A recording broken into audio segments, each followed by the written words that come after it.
알겠습니다. 여야 상황 한번 보겠습니다. 지난 이제 광복절 경축식에 이어서 여야 대표 이제 뭐 악수 인사 계속 안 하고 있어서 두 분 지금 그래도 이제 전당대회 끝나면 아마 좀 서로가 그래도 손은 잡을 것이다라는 그 희망 섞인 예측은 해주셨는데, 근데 이제 8월 임시국회에 펼쳐진 전운이 예사롭지 않습니다.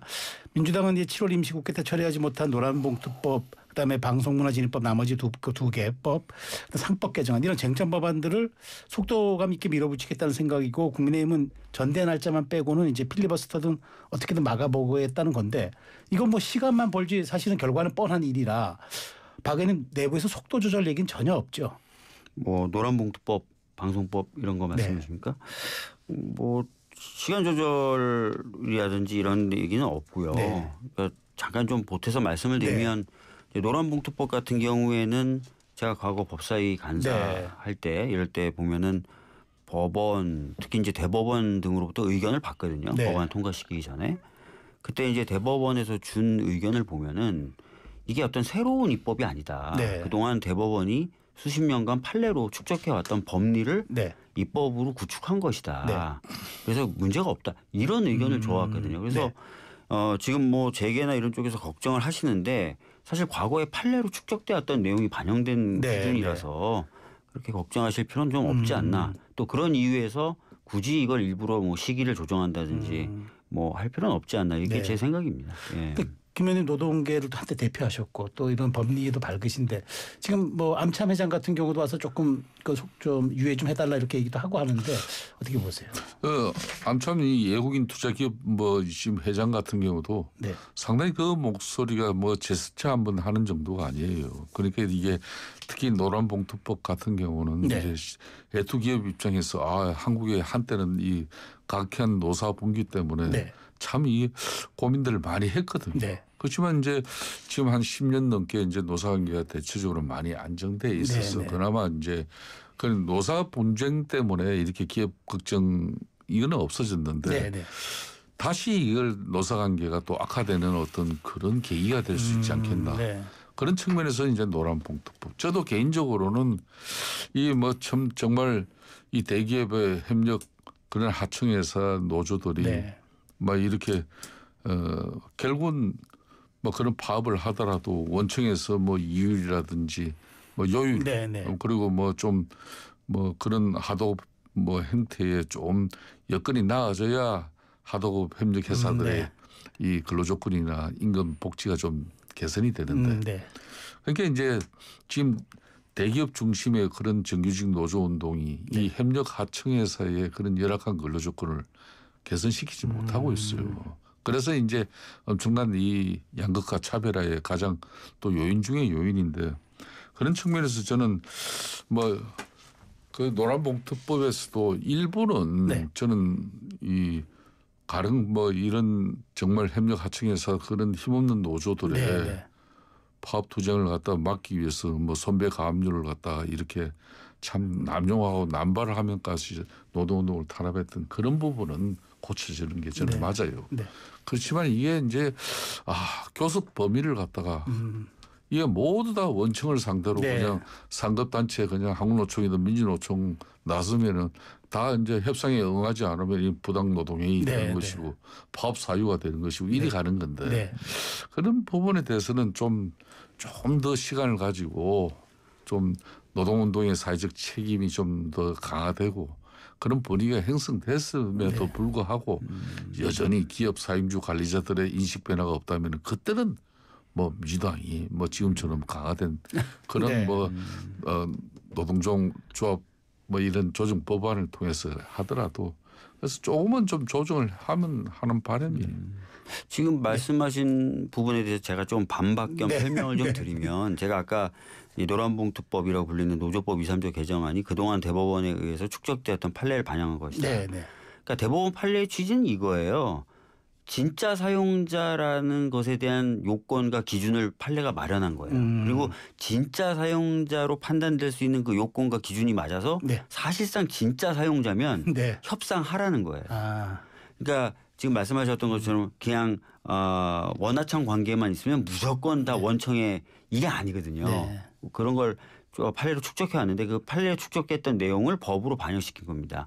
오히려 노사분규를 좀 줄일 수도 있어요. 무슨 얘기냐면 그동안은 실질적 사용자이지만 네. 사용자가 아닌 것처럼 하면서 대화도 안 하고 이런 경우가 되게 많았거든요. 그럴 경우에 노조가 선택할 수 있는 방법은 파업 말고는 없어요. 대화를 안 해주니까. 네. 근데 이제 대화를 하게 되고 어쩔 수 없이 하면은 나올 수밖에 대화를 없으니까. 하게 되면은 네, 네. 파업을 안 해도 될 경우에는 안 하면 되는 거거든요. 네. 그러니까 오히려 이제 지금 최근에 있었던 여러 분규들을 보면은 대화나 이런 것들을 오히려 안 하면서 발생한 케이스들도 많기 때문에 네. 그런 게 적절히 조정이 될 것이다. 이렇게 보는 게 또 전문가들의 입장이기도 합니다. 알겠습니다.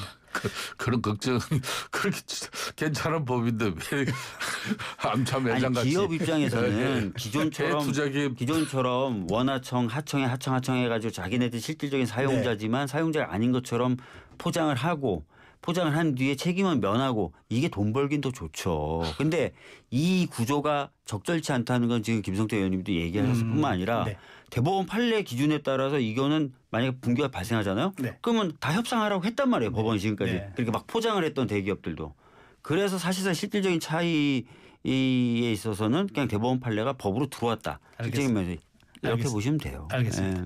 이제 조 전 대표 얘기를 한번 좀 해보겠습니다. 네. 이 얘기를 꼭 해야 될 것 같아서 네. 이제 그 광복절 특사로 사면된 조국 혁신당 대표 굉장히 빠른 광폭 행보를 보이고 있습니다.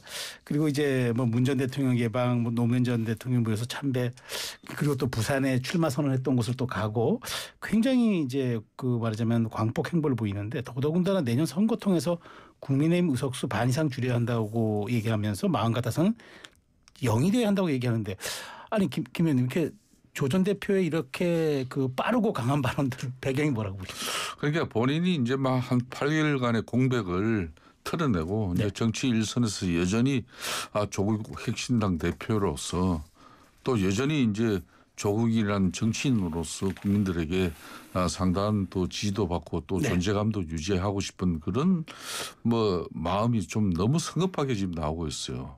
8.15 광복절 사면 이후 물론 그 이전에 또 민당 정청래 당대표의 어떤 그런 예약관계 발언이라든지 그리고 이제 국회에서는 이재명 대통령은 대화 타협 뭐 소통을 통해서 협치정국으로서 국정운영 전반을 갖다 원활하게 풀어나가고 싶은 그런 바람이 있는데 여전히 친정집인 민당은 국회 내에서 거대 입법 권력 여대야소 이 전국을 가지고 노란봉투법, 상법, 세제 개판안 이런 것만 일사천리로 그냥 가버리잖아요. 네네.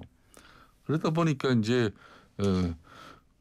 그런 여러 가지 내용이 이제 복합적으로 이번 조국과 윤미향 사면으로 이게 이제 일정 부분 폭발을 하는 거죠. 그래서 상당히 많은 지지율에 이제 변화가 온 거예요.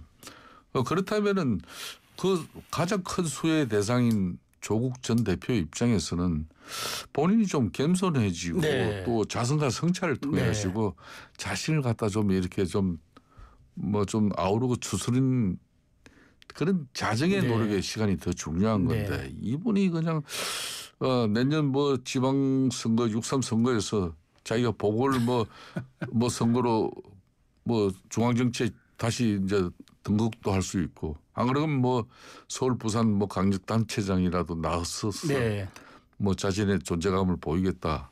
뭐 그런 각오와 함께 또 한편으로는 이제 그래도 역할을 해야 되니까. 보수의 본산인 국민의 힘을 괴멸시키는데 앞장서겠다. 그거 아닙니까? 네네. 그렇게 보시는군요. 그 국민들이 다 지금 현재 조국 전 대표의 역할은 아니라고 봐요. 알겠습니다. 근데 조 전 대표 말이 좀 미묘한데 여기에 덧붙여서 이제 그 출마가 이제 아까 애매한 상황에서 한다고 확실했는데 조국 혁신당 황운하 의원이 이런 얘기합니다. 민주당과는 합당은 없고 호남에선 경쟁하고 나머지 지역은 단일화 연합한다 이런 얘기를 하는데 이게 그러면 호남 한 지역만 같이 경쟁하고 나머지는 연대하는 이런 이원적 구조가 정당 정치에서 이렇게 쉽게 가능한가요? 그러니까 이 부분은 뭐 당 차원에서 뭐 얘기하신 게 아닐 수도 있고 조차도 또 이런 부분에 대해서 이제 민주당이 뭐 당 차원에서 검토한다 이런 것도 아닌 거니까요. 이 부분은 뭐 그런 얘기를 하시는구나라고 넘어가시면 될 것 같아요. 뭐 상황에 따라서는 뭐 여러 가지 전술과 전략을 쓸 수도 있겠죠. 지방선거 할 때. 근데 뭐 지금 단계에서 뭐 이렇다 저렇다 선언적으로 얘기하고 이럴 필요도 없고. 네. 예. 근데 호남이 좀 미묘한 게 박지원 의원 그 호남 지역구 같은 분은 네. 아예 선제적 합당을 먼저 얘기를 합니다. 그래서 좀 미묘한 기류가 있다고 제가 말씀을 드리는 건데. 뭐 아마 본인 생각에는 뭐 그런 것이 더 뭔가 뭐 바람직하다라고 네. 보신 것 같은데 그런 얘기도 하시거든요. 박지원 의원님은 뭐 예전부터 보면 이제 조국과 뭐 민주당이 큰 차이가 없는 것 아니에요. 이런 얘기 하시니까 뭐 큰 차이가 없다면 같이 하는 게 맞지 않냐 이런 뭐 원칙적인 얘기를 하신 거라고 보면 되지 않을까 싶어요. 그 정도로 해석하시는군요. 네. 근데 어쨌든 이제 일각에서는 또 조국 전 대표의 사면이 이른바 정청래 견제용이라는 분석이 나오고 있습니다. 그래서 이제 정청래 민주당 대표가 페북을 통해서 강력하게 반발하면서 뭐 박찬대든 누구든 누가 당대표가 되든 조국 사면 예정된 일이었고 이재명 대통령과 내가 각을 세울 일은 1도 없다고 언급하는데 김 의원님 정 대표가 이렇게 또 강하게 또 페북 통해 반발하는 게 예사롭지 않습니다. 그게 좀 말씀은 그렇게 하면서 제가 이렇게 보면은 좀 이제 저도 이렇게 좀 비껴나가지고 이렇게 보면 좀 웬만큼 보이더라고요.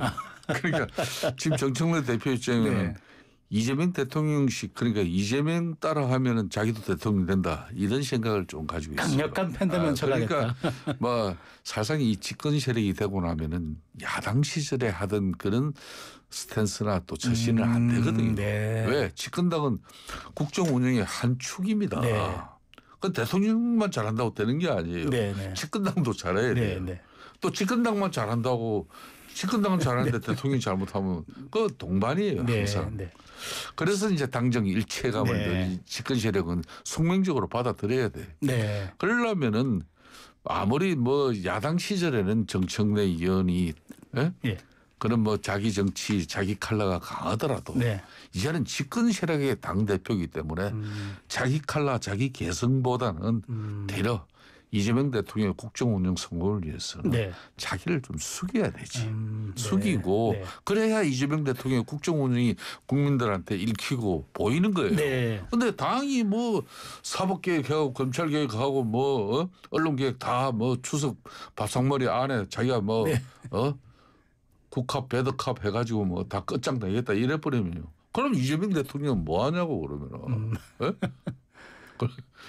그런 측면에서 저 본인 당사자를 위해서라도 정청래 대표가 좀 이렇게 로키로 가는 게 맞아요. 근데 지금 김 의원님 말씀도 그렇게 하시고 밖에서도 그렇게 얘기를 하는데 정 대표님의 약간 행보를 보면 그런 게 아닌 것 같아요. 일단 추석 전에 개혁 입법 완료하겠다. 그다음에 당원 주권 정당 밀어붙이면서 이제 위원회도 만들고 속도감 있게 합니다. 그러니까 그러다 보니까 그게 이제 개딸이라는 힘을 입어서 이제 대통령이 되신 이재명 대통령과 또 강력한 팬덤에 의해서 이번에 됐다고 평가받는 정 대표의 후속 행보가 이게 약간 데자뷰가 있다라는 그런 분석도 있습니다.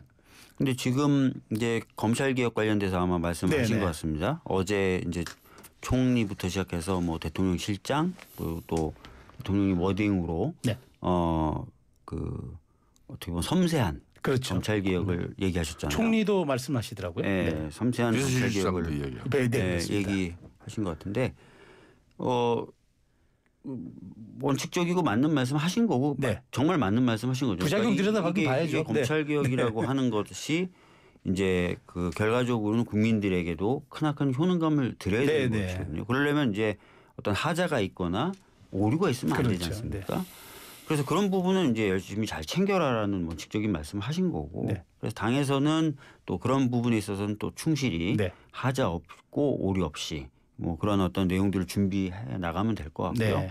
그 과정에서 이제 당연히 이제 필요한 게 정부와의 대화, 뭐 대통령실과의 대화 이런 것들이 필요한데 그런 것들도 다 예정하고 있는 것으로 알고 있습니다. 그래서 그런 것들 통해서 하자 없는 개혁을 완수한다. 뭐 특별히 뭐 어떤 뭐 다른 얘기가 나온 건 아니잖아요. 그래서 하자 있는 개혁을 하자는 게 아니라 저희가 하자 없는 개혁을 하자는 거기 때문에 그렇게 해나가면 될 것 같습니다. 그럼 검토를 하겠다는 거는 굳이 추석 전이 아니어도 된다는 뜻으로도 해석이 될 수 있지 않습니까? 이왕이면 신속하게 할 수 있으면 더 좋죠.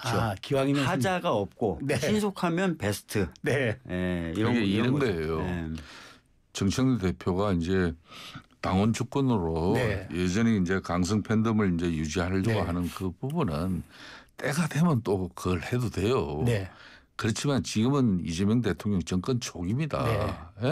이 정권 초기에 대해서는 국민들이 민주당의 당원 주권보다는 그냥 정청래 대표가 국민 주권을 생각해가지고 이재명 대통령의 국정 운영이 국민들에게 많이 읽히고 때로는 비판도 받고 때로는 국민들로부터 견제도 받는 그 부분을 더 중시해야 된다는 그 이야기예요.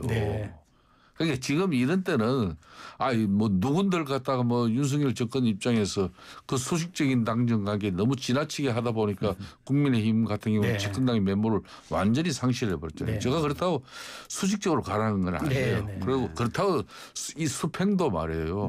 너무 또 이 당정 관계에서 당의 목소리가 너무 씌어버리면은 이 대통령제 국가에서는 대통령의 국정 운영이 또 덮여버립니다. 지금은 누가 뭐라 그래도 이 정청래의 시간이라기보다는 이재명의 시간이 맞는 거예요. 그리고 당장 지금 25일 날 비행기 타고 날아가서 지금 트럼프하고 뭐 해야 됩니까? 그렇죠. 정상회담 해야죠. 관세 통상 그런 협상해야 되는 것이고 이거야말로 국익 우선 애교를 지금 이재명 대통령이 할 수 있을 건지 중요하잖아요. 정치 그러니까 8단인 우리 저 김성태 의원님 말씀이 예사롭지 않습니다. 지금 그 말씀에 대해서 제가 이제 덧붙이자면 방금도 제가 말씀드렸지만 검찰 개혁에 대해서 하자 없이 해라. 하자 없이. 그 말씀 자기가 맞는 거예요. 오리 없이 해라. 당에서도 하자 없이 하겠다. 뭐 이렇게 되는 거기 때문에 지금 말씀하시는 것처럼 무슨 뭐 정청래 당대표가 본인의 색깔을 막 강조한다. 아니 하자 없이 하는데 그게 무슨 그러니까 그건 아니다 이렇게 보시면 될 것 같아요. 박 의장도 이제 당내에서 저 이야기가 틀리면 분명히 지적을 하세요. 그런데 알겠습니다. 집권당은 좀 힘들더라도 때로는 당원들한테 욕 얻어먹더라도 정권 초기에는 대통령을 위해서 양보하는 겁니다.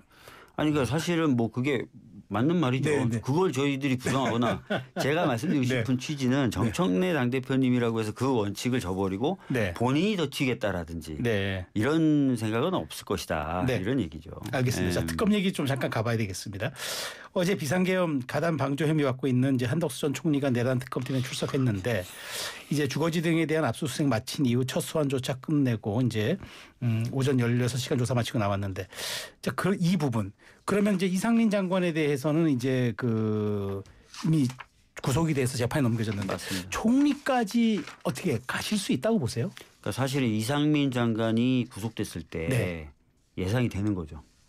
그러면 그 윗선이기 때문에. 왜냐하면 이상민 장관이 이제 구속이 됐을 때 주되게 이제 작용했던 논리가 그동안 해왔던 말하고 특검 등이 확보했던 CCTV 영상이라든지 이런 물적 증거가 배치된다는 거였잖아요.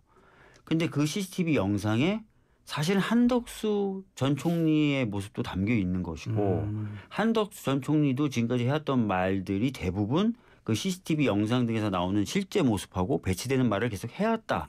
이게 보도를 통해서 이미 알려져 있지 않습니까? 그렇기 때문에 지금 특검이 굉장히 세게 지금 한덕수 전 총리를 수사하고 있는 것이라서 이상민 전 장관의 케이스에 비춰봤을 때 그럼 똑같은 논리와 똑같은 취지와 똑같은 방향이기 때문에 구속이 될 수가 있죠. 특히 한덕수 전 총리는 이상민 전 장관에 비해서 거짓말을 100배는 더 했죠. 그렇게 보시는군요. 100배 더 했잖아요. 나와서 뭐 아주 자기는 떳떳한 것처럼 얘기했고 했는데 그때 그 특검 쪽에서 나왔던 얘기는 확보된 CCTV 영상은 그동안의 지술과 전반적으로 배치된다는 거 아니에요. 근데 4월에 한 총리 탄핵에 대해서는 사실상 그때 탄핵이 기각되지 않았습니까? 헌재에서는 탄핵이 이거 구속과는 또 별개로 보십니까? 그거하고는 별개죠. 그때 이거는 이거는 형사법적인 측면도 있고 내란죄에 이제 또 주요 임무 종사자에 관련된 그런 부분이고 그러니까 상식적으로 이제 뭐 윤석열 대통령 밑에 주무부처 장관, 행안부 장관은 구속되는데 총리는 거기서 비켜간다. 이것도 좀 이제 그렇게 보시는 뭐 상식적이지 못하다 이렇게 볼 수 있습니다. 그때는 수사가 채 진행이 잘 안 됐고요. 그나마 진행돼서 어떤 수사 기록도 제가 알기로는 헌재로 안 넘어간 걸로 알고 있어요. 그러니까 헌재가 판단할 수 있는 근거가 없었죠. 짧게 이거 하나 여쭤보면 마무리될 것 같은데 지금 저 윤석열 전 대통령이 이제 지난번 체포영장 집행 관련해 가지고 이제 민주당이 서울구치소 CCTV 영상 공개 추진하고 있는데 굳이 이 상황에서 지금 왜 그 민주당 CCTV 공개하려는 의도는 어떤 겁니까? 그러니까 지금 그 체포영장 집행 과정에서 주장이 서로 엇갈리고 있고, 그죠? 그리고 제가 알기로는 최근에 입장은 바꿨지만 윤석열 측 변호인도 초기에는 정보 공개를 요구했었어요. 했었죠. 예, 네. 본인들 요구했었던 네, 정보예요. 네. 그렇기 때문에 이게 좀 오히려 확보되고 공개됨으로써 그동안 있었던 논란, 그 네. 과정에 대한 네, 논란도 네. 없앨 뿐만 아니라 사실 굉장히 중요한 문제 아닙니까? 영장 집행이 안 된다. 그 사유를 밝히겠다. 이건 되게 심각한 문제거든요. 네. 그 지위 고하를 막론하고 네. 법원에서 영장이 나왔는데 지금 수차례 영장 집행이 안 되고 있잖아요. 그럼 이걸 그냥 놔두는 게 맞느냐? 알겠습니다. 네, 미래를 봤을 그게 때 민주당의 의도라는 말씀이시죠? 알겠습니다. 자, 오늘 일부 전국대담 친구들 말씀은 여기까지 들어야 되겠습니다. 지금까지 김성태 전 국민의힘 의원, 그다음에 더불어민주당 박주민 의원님 수고해 주셨습니다. 감사합니다. 네, 감사합니다. 감사합니다.